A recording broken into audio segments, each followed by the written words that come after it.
this side Irfan here, and I welcome you in my channel once again, that is Global Center of Language. Very first I would like to apologize because it's been long when I got a video made because I was a bit busy. I started my batches, so that is why today if you see that background is quite different. It's not the same background where I used to just get the video short.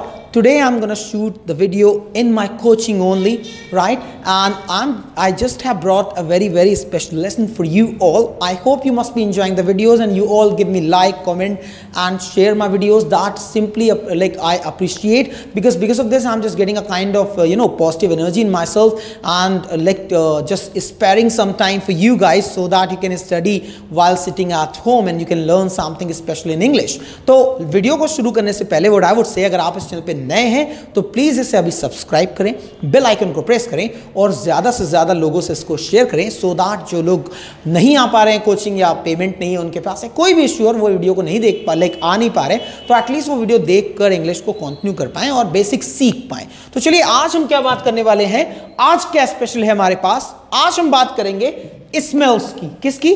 Smells की, यानी खुशबुएं अलग अलग होती हैं, हर चीज को smell नहीं कहा जा सकता। तो चलिए देखते हैं क्या आज हम सीखेंगे।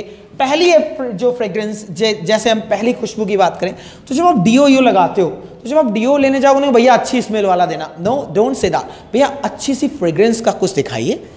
चमेली की फ्रेग्रेंस होती है, लाइक जैस्मिन जिसको आप कहते हो, रोज की फ्रेग्रेंस होती है, बहुत डार्क फ्रेग्रेंस होती है, लाइट फ्रेग्रेंस होती है, हल्का सा होगी खुशबू जिसको आप बोलोगे लाइट फ्रेग्रेंस, बहुत देर तक रुकने वाली लॉन्ग लास्टिंग होगी तो डार्क फ्रेग्रेंस। तो आप क्या बोलोगे, भैया कोई अच्छी फ्रेग्रेंस वाला डीओ दिखाइएगा, राइट? या परफ्यूम, तो परफ्यूम, डीओ, इनकी जो खुशबू इसको क्या बोलते हैं? फ्रेग्रेंस। प्रोनाउंसिएशन बहुत ध्यान से दीजिएगा, फ्रेग्रेंस। नेक्स्ट नाउ एरोमा, खाने पीने की जो खुशबू होती है वो एरोमा होती है। इसके लिए मैं बताऊं एक फनी सी बात, आप टाइम्स व्हाट हैपेंस, आप घर में एंटर करते हो, आते हो कहते मम्मी आज गाजर का हलवा बना, मम्मी कहती बड़ी तेज नाक है तेरी, आते ही बता देता है। मम्मी आज छोले बने ना, चलो ठीक है, मम्मी ने कहा हाँ। तीसरे मम्मी आज बताइए वो बना ना पनीर सब्जी, अपने यहाँ नहीं बनी, पड़ोसी के यहाँ बनी है, इतनी दूर नाक ले जाते हो तुम, आज अपने यहाँ दाल बनी, दाल, राइट? मतलब चलो खैर, खाने जो का पार्ट एक फन कर रहा था। तो खाने पीने की जो खुशबू है इसको एरोमा बोलते हैं। क्या बोलते हैं? Aroma, aroma, right? स्पेलिंग आपको बोर्ड पे दिख जाएगी, AROMA, और बाकी जो मैं पढ़ा रहा हूँ वो स्क्रीन पे लिखा मिलेगा आपको नीचे, तो आपको सब समझ में वैसे भी आएगा। Next now rig. रीक होती है, कुछ लोग शराब पीते हैं, उनकी जो शराब की स्मेल होती है इसको रीक कहा जाता है। क्या कहा जाता है? Rig, REEK, rig. रीक माने होता है शराब की स्मेल। नेक्स्ट है हमारा एक्रेट, धुएं, जो स्मोक होता है, किसी भी चीज का स्मोक, ये जो इसकी जो स्मेल होती है इसको एक्रेट कहते हैं। क्या कहते हैं?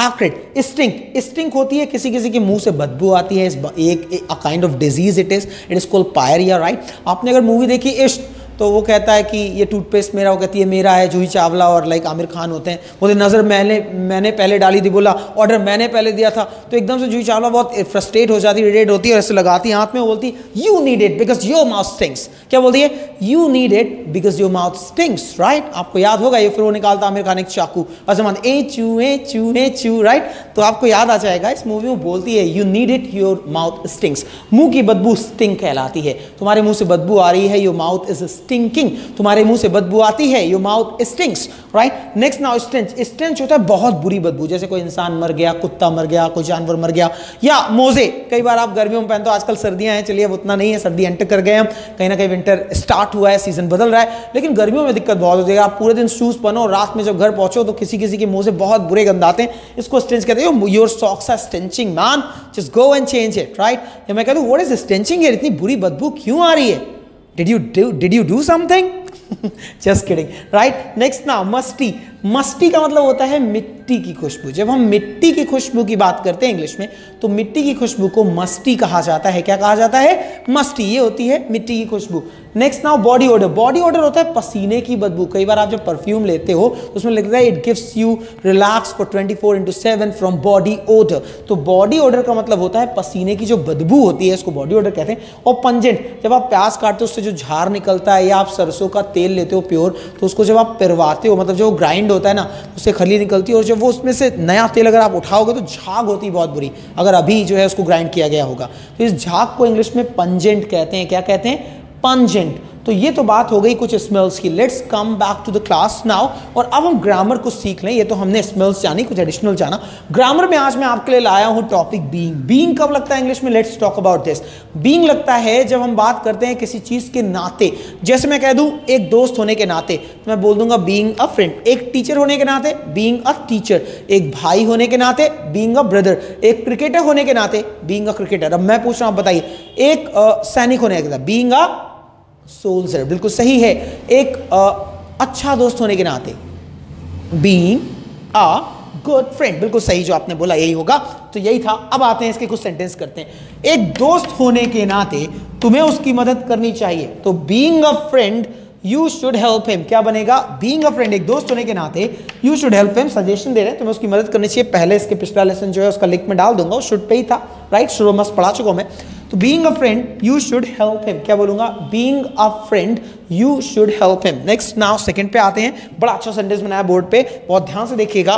एक महत्वाकांक्षी व्यक्ति होने के नाते तुम्हें अपने सपनों को साकार करना चाहिए। रिपीट, एक महत्वाकांक्षी व्यक्ति होने के नाते तुम्हें अपने सपनों को साकार करना चाहिए। अब आप कंफ्यूजिंग, महत्वाकांक्षी क्या होता है? I just guide you for that. Being an ambitious, इसको एम्बिशियस कहते हैं। Being an ambitious person you should actualise your dreams. Actualise मतलब होता है सपना साकार करना, राइट? एम्बिशियस होता है महत्वाकांक्षी। तो बोलते हैं being an ambitious person you should actualise your dreams.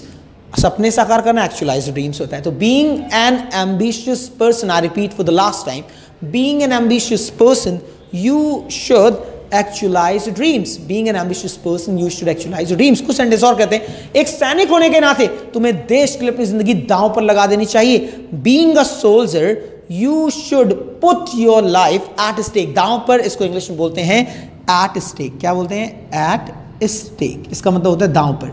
जैसे मैं कह दूं मेरी जिंदगी दांव पर है, my life is at stake. मेरी साख, मेरी रेपुटेशन दांव पर है, my reputation is at stake. इसलिए कि मैं कह दूं एक सैनिक होने के नाते तुम्हें देश के लिए अपनी जिंदगी दांव पर लगा देनी चाहिए। Being a soldier you should put your life at stake. Being a soldier, you should put your life at stake. एक अच्छा स्टूडेंट होने के नाते तुम्हें इस वीडियो से कुछ सीखना चाहिए। एक अच्छा स्टूडेंट होने के नाते तुम्हें इस वीडियो से कुछ सीखना चाहिए। Being a good student, you should learn something from this video. Being a good student, you should learn something from this video. And the last, एक अच्छा लर्नर होने के नाते, सीखने वाला होने के नाते आपको कमेंट सेक्शन में कुछ सेंटेंस बनाने चाहिए। Being a good learner you should frame couple of sentences in comment section. Being a good learner you should frame couple of sentences in comment section. That is all for today. It was a lovely meeting with you all again in YouTube, and you all are giving me support. I have crossed more than 990, and I'm very soon I would be able to just touch 1,000 subscriber because of you. So I would say a big thank to everyone for that. Thank you so much for being with me all the time. Bye bye. Take care. Good day. We'll be meeting once again in the next video. Do share, do like, do comment.